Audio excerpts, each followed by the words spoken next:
યાત્રાધામ અંબાજીના મેળાનો આજે છઠ્ઠો દિવસ છે। મેળાના પાંચમા દિવસે 3.71 લાખ ભાવિકોએ માના દર્શન કરી ધન્યતા અનુભવી હતી। વરસતા વરસાદમાં પણ ભક્તોનું ઘોડાપુર માં અંબાના ધામમાં પહોંચ્યું હતું। 5 દિવસમાં કુલ 19 લાખથી પણ વધુ શ્રદ્ધાળુઓએ માં અંબાના દર્શન કર્યા હતા। પરંતુ મળતી માહિતી અનુસાર અંબાજીમાં દર વર્ષ કરતા આ વર્ષે ભક્તોની સંખ્યામાં ઘટાડો થયો હોવાનું જાણવા મળ્યું છે। 7 દિવસ ચાલનારા મેળાનો આવતીકાલે 7મો અને અંતિમ દિવસ છે અને ધામધૂમથી મેળાનું સમાપન થશે।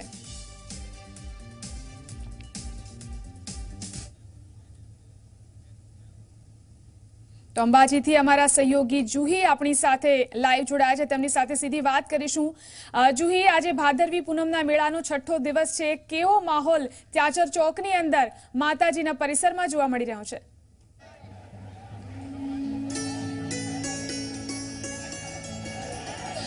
बिल्कुल ज़िलन बात કરવામાં આવે તો નવરાત્રીના જે 9 દિવસ હોય છે તે માની આરાધના કરવાના દિવસ હોય છે અને તેની શરૂઆત થતી હોય છે ભાદરવી પૂનમથી અને મેળામાં આવતા તમામ લોકો ભાદરવી પૂનમ સુધી અહીંયા અંબાજીમાં રોકાય છે અને અહીંયા માની આરાધના કરતા હોય છે। ઘણા બધા એવા લોકો છે કે જ્યારે આવતીકાલે પૂનમ છે ત્યારે અત્યારથી આવી ગયા છે। સૌથી પહેલા તો મંદિરનો માહોલ અહીંયા આપણે બતાવું અંબાજીમાં કે તમામ જે ભક્તો છે તે અહીંયા ચાચર ચોકમાં માના દર્શન કરવા માટે લાઈનમાં ઊભા છે। તો સાથે સાથે ધ્વજા કહેવાય છે કે ભક્તિનું એક સૌથી શુદ્ધ પ્રતીક હોય છે ધ્વજા અને તેની સાથે અહીંયા ધ્વજા ચડાવવાનું પણ ખૂબ મહત્વ હોય છે। 51 ગજની ધ્વજા 151 ગજની ધ્વજા અહીંયા ભક્તો દ્વારા ચડાવવામાં આવતી હોય છે। અલગ અલગ પ્રકારના જે મંડળો હોય છે તે અહીંયા આવતા હોય છે અને અહીંયા માની ભક્તિ કરવા માટે આવતા હોય છે। કેટલાક એવા ભક્તો છે તેમની સાથે પણ વાત કરીશું। ક્યાંથી આવો છો? રાણીપથી। અમદાવાદથી? કેટલા વખતથી આપ આવો છો સંઘ લઈને? 4 વર્ષથી આવીએ છીએ અમે દર્શન કરવા માટે। આ વખતે ખાસ શું છે ભાદરવી પૂનમે? બહુ મજા આવી છે, મજા આવે છે। Thank you. ઘણા બધા એવા લોકો છે કે જે દર વખતે અહીંયા આવતા હોય છે, બોલ માડી અંબે જય જય અંબે, બસ એક જ નાદ હોય અને આ તમામ જે ભક્તો છે તે અહીંયા દર્શન કરવા માટે આવતા હોય છે। ઘણા બધા એવા ભક્તો છે કે જે અહીંયા મંદિરની પ્રદક્ષિણા પણ કરતા હોય છે ધ્વજાની સાથે સાથે। તો અહીંયા પ્રસાદનું પણ એટલું જ મહત્વ રહેલું છે। ખાસ કરીને જો વાત કરવામાં આવે અંબાજી મંદિરની સુરક્ષાની તો અહીંયા સુરક્ષાને લઈને પણ તમામ પ્રકારની વ્યવસ્થા કરી દેવામાં આવી છે। તો આ સાથે સાથે સુરક્ષામાં કોઈ પણ પ્રકારની અડચણ ન સર્જાય તેના માટે અહીંયા લગભગ 6 થી 7 જેટલા પીએસઆઈ સહિત અહીંયા પોલીસનો જે કાફલો છે તે પણ અહીંયા તૈનાત કરી દેવામાં આવ્યો છે। ઘણી બધી ભજન મંડળીઓ હોય છે કે જે અહીંયા આવતી હોય છે અને આ તમામ ભજન મંડળીઓમાં ધ્વજા લઈને તેઓ અહીંયા આવતા હોય છે। તેમની સાથે પણ વાત કરીશું। ક્યાંથી આવો છો? અમે અમદાવાદથી આવીએ છીએ। કેટલા સમયથી આ ધ્વજા લઈને આવો? 36 વર્ષથી। 36 વર્ષથી। અને દર વખતે કંઈક નવું જોવા મળતું હોય છે ભાદરવી પૂનમે। આવતીકાલે પૂનમ છે તો આ ધ્વજા આજે ચડાવશો કે આવતીકાલે? ના, આજે ચડાવીશું અને ગબ્બરની ધજા ખાલી ચડાવીશું। બિલકુલ। નવરાત્રીની જે આરાધના કરવાની હોય છે તે શરૂઆત ભાદરવી પૂનમથી થઈ જાય છે। કેવી રીતે કરો છો માં અંબાની આરાધના? આરાધના માતાજીની અમને જે પ્રમાણે આવડે એ પ્રમાણે કરીએ છીએ, પણ અમને બહુ જ માતાજી ઉપર બહુ શ્રદ્ધા છે અને અમારા કામ માતાજી બહુ જ કરે છે। જે ધારીએ અમારા બધા કામ પૂરા થાય છે। બિલકુલ। પગપાળા સંઘ લઈને આવો છો, કેટલા લોકો સામેલ છે, કેવી રીતે વ્યવસ્થા કરો? અમારે 75 થી 100 ની રેન્જમાં હરિભક્તોના સભ્યો હોય છે જે પગપાળા ચાલે છે ધજાઓ લઈને અને મોટી ધજાઓ જે ઝાબડામાં છે, મોટી ધજાઓ જે માતાજીના ગબ્બર ઉપર ગુંબટ ઉપર ચડે, શિખર પર ચડે છે, એ 4-5 હોય છે। અને આખા જે સંઘ હોય છે તે કેટલા દિવસ આ ચાલતો આવે છે અને કેવી રીતે? 8 દિવસ ચાલીને સંઘ ચાલે છે અને રોકાણ કરતા નાના આટલી ઉંમરે પણ માની આટલી સારી ભક્તિ ક્યાંથી આવે છે? અમારે ત્યાં અમારી સંઘમાં 20 વર્ષથી 85 વર્ષના માજી ચાલીને આવે છે। કેટલા વર્ષથી ચાલી રહ્યા છો? 6-7 વર્ષથી। આટલી ઉંમરે પણ આટલું ચાલી લો છો?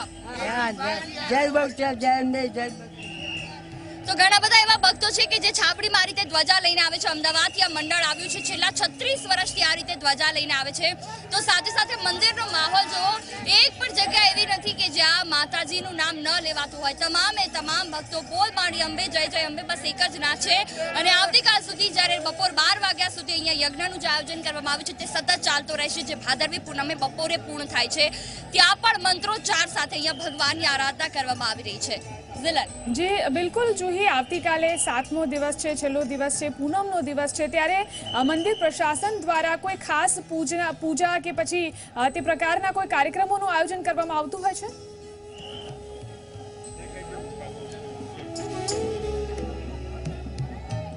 બિલકુલ, અહીંયા ખાસ કરીને વાત કરવામાં આવે તો આસપાસના જે વિસ્તારો છે કે જ્યાં અહીંયા થોડી ઘણી અંશે જગ્યા છે, ખાસ તો મંદિરની બાજુમાં ભોજનાલય છે અને તેની સામે એક મેળાનું ખાસ આયોજન કરવામાં આવ્યું છે. અને આ મેળામાં તમામ લોકો તેનો લાભો લેતા હોય છે, એટલે સાંસ્કૃતિક કાર્યક્રમનું એટલું આયોજન નથી થઈ શકતું. પરંતુ હા, અહીંયા દર વખતે ભાદરવી પૂનમે આગલા દિવસથી લઈને બપોરે 12 વાગ્યા સુધી એક યજ્ઞનું ખાસ ચોક્કસથી આયોજન કરવામાં આવતું હોય છે. અને જે તમામ લોકો છે તે આ યજ્ઞમાં ભાગ લેતા હોય છે. માતાજીની ગરબી લઈને તે લોકો આવતા હોય છે અને અહીંયા એ ગરબી મૂકીને નવરાત્રીમાં પોતાના ઘરે આવવા માટે આમંત્રણ આપતા હોય છે. એટલે કહી શકાય કે ભાદરવી પૂનમથી જ નવરાત્રીના નોરતાના આવવાની શરૂઆત થઈ જાય છે. ભગવાનને એક આમંત્રણ આપવામાં આવે છે અને ત્યારબાદ માં શક્તિ નવરાત્રીના 9 દિવસ આ ગરબી સ્વીકારીને દરેક ભક્તોના ઘરે જતા હોય છે. એ પ્રકારની માન્યતા છે. જી બિલકુલ જુહી, આભાર સમગ્ર જાણકારી આપવા માટે, વાતચીત કરવા માટે. તો અંબાજીમાં ભાદરવી પૂનમનો મેળાનો માહોલ જોવા મળી રહ્યો છે. દૂર દૂરથી ભક્તો મોટી સંખ્યામાં મા અંબાના દર્શન કરવા માટે પહોંચી રહ્યા છે.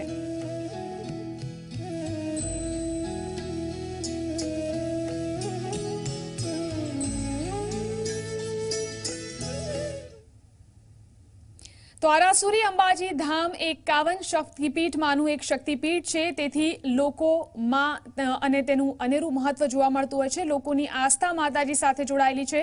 માતાજીને દરરોજ બપોરે 12 વાગે રાજભોગ ધરાવવામાં આવે છે. રાજભોગનું ખાસ મહત્વ એ છે કે આ રાજભોગ સોનાની થાળીમાં ધરાવાય છે. માં અંબાના મેળાનો 5મો દિવસ. મોટી સંખ્યામાં શ્રદ્ધાળુઓ કરી રહ્યા છે દર્શન. ધજાઓ સાથે પગપાળા પહોંચી રહ્યા છે ભક્તો. પગપાળા આવતા ભક્તોની થઈ રહી છે સેવા ચાકરી. વરસાદ વચ્ચે ગૂંજી રહ્યો છે માં અંબાનો નાદ.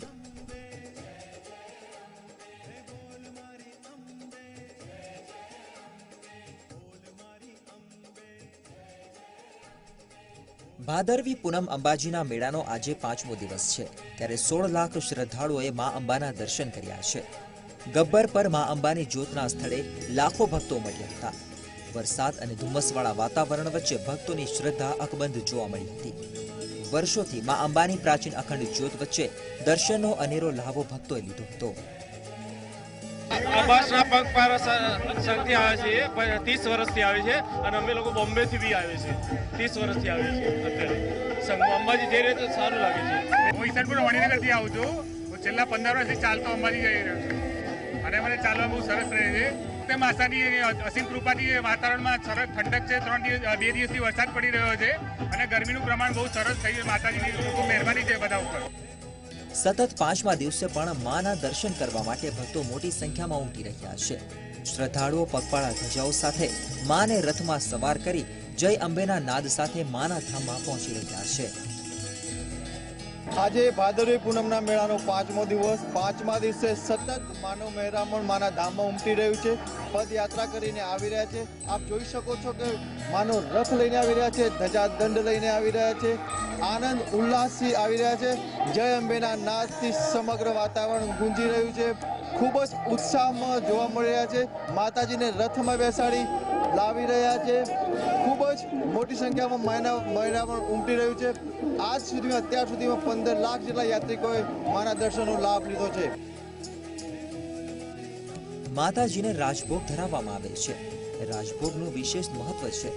આ રાજભોગ સોનાની થાળીમાં ધરાવાય છે. જમણ શુદ્ધ દેશી ઘીમાંથી બનાવાય છે. બ્રાહ્મણ દ્વારા શાસ્ત્રોક્ત વિધિ દ્વારા ધરાવવામાં આવે છે અને આ રાજભોગ મંદિરના મુખ્ય પૂજારી દ્વારા ધરાવાય છે. આ સમય દરમિયાન મંદિર બંધ રહે છે અને અનોખી પૂજા થાય છે.